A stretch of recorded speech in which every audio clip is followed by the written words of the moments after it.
Hello, what is guys? This is Chandraban, and today I am going to clear the topic name is personality. So let's start.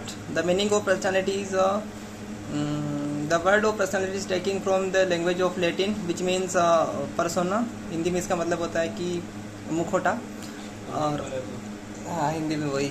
और इसके साथ साथ चार लोगों ने महत्वपूर्ण परिभाषाएं दी है। पहली बोडरत महोदय ने कहा था कि जो व्यक्तित्व होता है व्यक्ति की विशेषताओं का समग्र स्वरूप होता है। इसके पश्चात आल्पोर्ट महोदय ने कहा कि दैहिक और मनोदैहिक विशेषताएं होती है व्यक्तित्व के अंदर। इसके पश्चात एक व्यक्ति आएगा जिनका नाम है गिलफोर्ड महोदय ने कहा था कि ये गुणों का पुंज होता है, और रॉस महोदय ने कहा ये मान्य और अमान्य गुणों का पुंज है। चारों जनों की परिभाषा बहुत महत्वपूर्ण है, आपको विशेष रूप से ध्यान में रखनी होगी। इसके पश्चात हम व्यक्तित्व के प्रकार देखेंगे, व्यक्तित्व के सिद्धांत देखेंगे। पहले व्यक्तित्व के सिद्धांत में सबसे पहले आता है विशेषक का सिद्धांत, जो दिया था रेमंड डी केटल महोदय ने। उन्होंने दो तरह की विशेषताएं बताई। उन्होंने कहा कि एक तो सामान्य या जिसे अपन सतही विशेषक कहते हैं, जो सभी लोगों की पर्सनैलिटी में अक्सर दिख जाता है, और दूसरा होता है स्रोत विशेषक, जो किसी किसी की पर्सनैलिटी में दिखता है, उसके लिए गहन मनोवैज्ञानिक चिंतन की आवश्यकता होती है। और इसके पश्चात उन्होंने बताया कि F60 नाम से 16 तरह की पर्सनैलिटियां होती है। पहला और दूसरा हम देखेंगे मनोविश्लेषणवाद का, जो सिगमंड फ्राइड ने बताया था। ईड ईगो एकदम एकदम अहम परहम वाली बातें, जो सबको पता है कि ईड बच्चों वाला होता है, प्रसुप्रवृत्ति का होता है, अवचेतन में इनकी सारी समस्याएं और ख्वाहिशें पाई जाती है, और सुखवादी होता है। ईगो सबसे अच्छा होता है, जो कि युवावस्था या प्रौढ़ावस्था में शुरू होता है, जिसके अंतर्गत हम ईड और सुपर ईगो के बीच में बैलेंस कर सकते हैं, और ये सुखवादी नहीं होता, मतलब इंसानी प्रवृत्ति का होता है। और तीसरा है सुपर ईगो, जिसे अपन अपुनिच भगवान वाली जो फीलिंग आती है ना, the God man, the God concept, जिसमें लोगों को झलकता है। इसमें क्या है कि जो शारीरिक इच्छाएं कम हो जाती है और मानसिक इच्छाएं, सुखवादी इच्छाएं बढ़ जाती है, तो ये ध्यान में रखना है। तीसरा यहाँ पर आएगा हानि और दबाव का नियम, जो दिया था अपने महोदय, जिनका नाम है हानि और दबाव का नियम। कितना शानदार व्यक्ति था यार, वो कैसे भूल सकता हूँ उसका नाम, रेमंड डी केटल महोदय, भूल गए यार। हाँ, हेनरी मुर्रे, अरे यार मॉर्गन मुर्रे, हेनरी मुर्रे नाम से। उन्होंने कहा कि देखो, समाज में अगर किसी चीज की आवश्यकता है तो व्यक्ति वैसा बन जाएगा, दबाव पड़ेगा तो वो काम छोड़ देगा। जैसे कि कोई इंजीनियर है, इंजीनियर की मांग भी, तो लोग इंजीनियर बनने लगे, उनकी पर्सनैलिटी कैसे बन गई, अभियंता के समान बन गई। और पहला है अधिगमनशील गुणों का सिद्धांत, जो कि दिया था अब एक महोदय है बहुत शानदार, हाँ उनका नाम है G.W. आल्पोर्ट महोदय। उन्होंने व्यक्ति के व्यक्तित्व की तुलना मकान में लगी ईंटों के से करी, और उन्होंने कहा कि व्यक्ति में कुल 17,953 तरह के व्यक्तित्व पाए जाते हैं, और इसको उन्होंने 4,500 भागों में बांटा। सामान्य रूप से दो भाग ध्यान रखने हैं, सामान्य और विशेषक व्यक्तित्व, ठीक है। इसके पश्चात हम व्यक्तित्व के प्रकार देखेंगे। सबसे पहले हिप्पोक्रेटस महोदय ने ईसा पूर्व 4वीं सदी में 4 प्रकार के व्यक्तित्व बताए, लाल, काला, पीला और कफ वाला। इन चारों का मतलब नॉर्मल है। कोई लाल जैसे कि अच्छा व्यक्ति होता है, ईमानदार, काला जो सबसे लड़ाकू हो, गुस्सेल प्रवृत्ति का हो, कफ में व्यक्ति कामचोर और आलसी वाला व्यक्ति होता है, ठीक है। इसके पश्चात गीता दर्शन, जिसे अपन कहते हैं भारतीय संस्कृति, कपिल मुनि नाम का व्यक्ति, जिसने गीता से सांख्य दर्शन में 3 तरह के व्यक्तित्व की बात करी। कौन कौन से? एक तो रज, तम और रजगुण, सत्वगुण, रजगुण, तमस गुण। तमस में व्यक्ति लड़ाकू आक्रामक होता है, रजगुण में वीर होता है, बहादुर होता है, आत्मविश्वासी होता है, और सत्वगुण में व्यक्ति ईमानदार और समाज को चाहने वाला, अच्छे गुण पाए जाते हैं। तीसरे नंबर पर स्प्रेंगलर महोदय, उन्होंने 6 तरह के बताए, जैसे कि सैद्धांतिक, सैद्धांतिक हो सकता है, कलात्मक हो सकता है, राजनीतिक हो सकता है, सामाजिक हो सकता है, आर्थिक हो सकता है, और सौंदर्यात्मक, ठीक है। चौथे नंबर पर कार्ल जुंग आया, जो कि फ्राइड महोदय के थे। उन्होंने 2 प्रकार के व्यक्तित्व की बात करी। पहले को उन्होंने रखा अंतर्मुखी, दूसरे को उन्होंने रखा बहिर्मुखी। इनका एक शिष्य था जिन्होंने उभयमुखी भी दिया, जो कि अंतर्मुखी और बहिर्मुखी के बॉर्डर पर खड़ा होता है। और इसके पश्चात पाश्चात्य संस्कृति, जिसे अपन वेस्टर्न फिलोसफी के नाम से जानते हैं, वो दिया एक तो विचारशील, एक भावशील और एक कार्यशील। और इसके पश्चात शारीरिक आधार पर 2 महोदयों ने बात करी व्यक्तित्व के बारे में। पहले व्यक्ति थे, उनका नाम था क्रेमचर महोदय। उन्होंने गोलकाय और लंबकाय, मिश्रितकाय और सुडोलकाय दिया। और एक व्यक्ति थे जिनका नाम है शेरमन, क्या नाम था, क्रेमचर महोदय और शेल्डन महोदय ने हाँ गोलाकार और सुडोलकार, ये मिश्रितकार, ये सभी दिया। अब हम व्यक्तित्व की प्रमुख मापनी विधियां पढ़ेंगे, जो कि 4 प्रकार की है। पहली है मनोविश्लेषण विधि, दूसरी है प्रक्षेपी विधि, तीसरी है आत्मनिष्ठ विधि और चौथी है वस्तुनिष्ठ विधि। मनोविश्लेषण विधि में कुल 4 प्रकार है। पहला तो है, देखो मनोविश्लेषण विधि में होता है क्या है कि जब कोई मनोवैज्ञानिक मनोविज्ञान का प्रयोग कर, मनोविश्लेषण विधि का प्रयोग करते हुए किसी व्यक्ति के व्यक्तित्व के बारे में जानने की कोशिश करता है, तो हम उसे मनोविश्लेषण विधि के नाम से जानते हैं। एक व्यक्ति था जिसका नाम था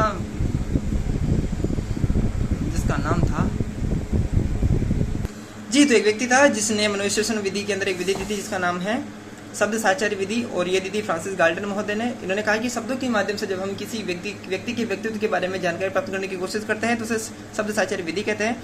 फिर 3 लगातार सिगमंड फ्राइड महोदय ने दी थी। कौन कौन सी? स्वप्न विधि, सम्मोहन विधि और व्यवहार विधि, व्यवहार साहचर्य विधि। व्यवहार साहचर्य विधि में हम किसी व्यक्ति के साथ रह करके हम उसके व्यक्तित्व के बारे में जानने की कोशिश करते हैं। स्वप्न विधि में हम व्यक्ति के सपनों के सहारे, और सम्मोहन विधि में हम किसी व्यक्ति को सम्मोहन की प्रक्रिया के अंतर्गत उसके व्यक्तित्व के बारे में जानने की कोशिश करते हैं। दूसरी प्रक्षेपी विधि। प्रक्षेपी विधि इसका मतलब होता है कि जब हम किसी व्यक्ति के ऊपर कुछ प्रक्षेपण करते हैं, कुछ फेंकते हैं, उसी के बारे में बहुत सारी जानकारी जुटाते हैं। पहली विधि इसमें आएगी इंक बेस्ड टेस्ट, जिसे अपन शाही दवा परीक्षण कहते हैं। हरमन और रोशा महोदय ने दिया 1921 में। इसमें कुल 10 कार्ड होते हैं जो लाल और काले रंग में छपे होते हैं। 5 कार्ड होते हैं जो लाल या काले होते हैं, लाल या मतलब काले या सफेद होते हैं। 2 कार्ड ऐसे होते हैं जो लाल और काले होते हैं, और 3 कार्ड ऐसे होते हैं जो बहुरंगी बहुरंगी होते हैं। और इन कार्डों के माध्यम से बच्चों को दिखा करके, लोगों को दिखा करके हम लोगों के व्यक्तित्व के बारे में जानने का प्रयास करते हैं। इसके पश्चात आएगा शाही डब्बा। इसके बाद आएगा कहानी या वाक्यांश पूर्ति, जिसे अपन स्टोरी कंप्लीट टेस्ट बोलते हैं, सीटिंग नाम से जानते हैं, जो कि दिया है टाइडमैन। नहीं, कौन सा व्यक्ति है यार? हाँ, उस व्यक्ति का नाम हो सकता है यार, कैमरे के सामने मिल जाता है। टाइडमैन नहीं, टाइडमैन तो वो केस स्टडी देगा।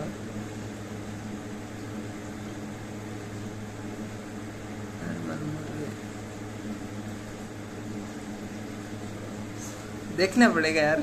अरे मुर्रे नाम से, अरे 2 जने हैं, 1930 में देते हैं दोनों मिलकर के।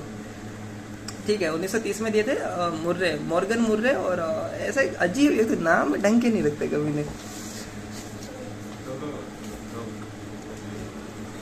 दोस्तों, इस वक्त की ताजा खबर हमें पता लग चुका है कि व्यक्ति का नाम क्या था, पाइनो टेलर महोदय नाम था। ठीक है, तो पाइनो टेलर महोदय के पश्चात हम देखेंगे प्रासंगिक अंतर्बोध विधि, जो कि दी थी लियोपोल्ड और हेनरी मॉर्गन और मुर्रे महोदय ने 1935 और 37 में। और इसमें कुल 31 कार्ड होते हैं। 30 पर कुछ न कुछ चित्र या रंग छपे होते हैं। 10 पुरुषों के लिए, 10 महिलाओं के लिए, और 10 होते हैं कॉमन, और 1 होता है सादा कार्ड। 14 वर्ष से लेकर के ऊपर के जितने भी लोग उन लोगों के लिए होता है। इसमें 27 से 20 कार्डों का उपयोग किया जाता है। चौथे नंबर पर एक विधि है जिसका नाम है बाल अंतर्बोध विधि, और ये महोदय एक डॉक्टर विकास थे, और एक थे बेलक महोदय, लियोपोल्ड बेलक ऐसे कुछ नाम है, उन्होंने दी थी। मोटा मोटा इसमें ध्यान रखना है कि इसमें भी कुछ कार्ड होते हैं, 10 के आसपास कार्ड होते हैं, जिन पर पशु और पक्षियों के चित्र बने होते हैं, और उन चित्रों को देख करके बच्चों से कहानी लिखवाई जाती है। ये मोटा मोटा ध्यान में रखना होगा। इसके पश्चात हम देखेंगे अंतर्दर्शन विधि, अंतर्दर्शन नहीं, वस्तुनिष्ठ और आत्मनिष्ठ विधि देखेंगे, जिसके अंदर क्या होता है, व्यक्ति स्वयं के बारे में स्वयं बताता है। सबसे पहले इसमें हम देखने जा रहे हैं अंतर्दर्शन विधि, जिसे इसमें क्या होता है कि अंतर्दर्शन विधि दी थी विलियम वुंड महोदय ने, जो टिचनर महोदय ने इनका सहयोग किया था। और इसमें होता है कि व्यक्ति अपने बारे में स्वयं समस्त जानकारी बताने लगता है। इसे अंतर्दर्शन या अंतर्प्रक्षेप विधि के नाम से जानते हैं। इसकी दुखद बात यह है कि ये वैज्ञानिक विधि के क्षेत्र में नहीं आती है। दूसरी विधि है केस स्टडी विधि, जिसे अपन कहते हैं व्यक्ति इतिहास विधि, समस्यात्मक बालकों के लिए काम में ली जाती है। ये दी गई थी टाइडमैन के द्वारा। तीसरी विधि है प्रश्नावली विधि, जो कि दी गई थी सुकरात के द्वारा, और वुडवर्थ महोदय ने शिक्षा में प्रयोग किया, और मनोविज्ञान में प्रयोग किया था स्टेनली हॉल महोदय ने। इसके भी 4 प्रकार होते हैं: खुली प्रश्नावली विधि, बंद प्रश्नावली विधि, चित्रित प्रश्नावली विधि और मिश्रित प्रश्नावली विधि।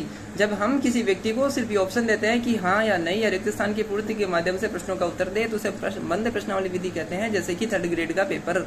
दूसरी खुली प्रश्नावली विधि में यह होता है कि व्यक्ति के पास यह ऑप्शन होता है कि वो उसका विस्तार करके लिख सके, निबंधात्मक लघुत्तरात्मक प्रश्न के माध्यम से लिख सके, उसे अपन कहते हैं खुली प्रश्नावली विधि। जब चित्रों के माध्यम से प्रश्नों के उत्तर दिए जाने को कहे, उनकी वर्णन करने को कहे, उसे कहते हैं चित्रित प्रश्नावली विधि।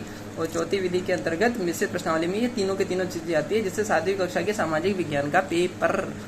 अब इसके बाद में हम देखेंगे वस्तुनिष्ठ विधियां। नहीं, एक विधि है जिसका नाम साक्षात्कार या इंटरव्यूअर मेथड है, जो अमेरिका में बहुत फेमस हुआ था, वहीं से लिया गया था। इसमें साक्षात्कार लिया जाता है, 2 व्यक्ति आमने सामने बैठते हैं, एक व्यक्ति प्रश्न पूछता है, दूसरे उत्तर देने के लिए बाध्य होता है।